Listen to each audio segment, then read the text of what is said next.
Hello everyone, চলে এলাম একটা নতুন সিরিজ নিয়ে যার নাম কেনাকাটা খাওয়া দাওয়া। এবং যথারীতি আমরা বেরিয়ে পড়েছি হাঁটতে হাঁটতে আমাদের গন্তব্যের উদ্দেশ্যে। পথেই চোখে পড়লো এই ছোট্ট ফুড স্টলটা যেখানে কর্ন চাট পাওয়া যায়, যদিও সেখানে একটু ভুল করে কর্ন চাট লেখা আছে। খুব বেসিক একটা ফুড স্টল, তোমরা সবাই দেখে নাও।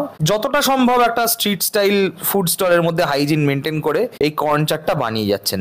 দুপুরে লাঞ্চের পর আমরা স্ট্রেট ইভিনিং ওয়াকে বেরিয়ে গেছি, তাই বেশ খিদেও পেয়ে গেছিল, কিন্তু মশলাদার কিছু খেতে ইচ্ছা করছিল না বলে দাদাকে শুধুমাত্র নুন, লেবু আর অল্প গোলমরিচ দিয়ে বানাতে বললাম। একটা সুন্দর ছোট্ট কাপের মধ্যে চামচ দিয়ে উনি সার্ভ করলেন আমাদের। এবার টেস্ট করে নেওয়ার পালা। সুইট কর্ন যে নুন আর গোলমরিচ দিয়ে এত ভালো টেস্ট করতে পারে সেটা সত্যি আমার ধারণা ছিল না।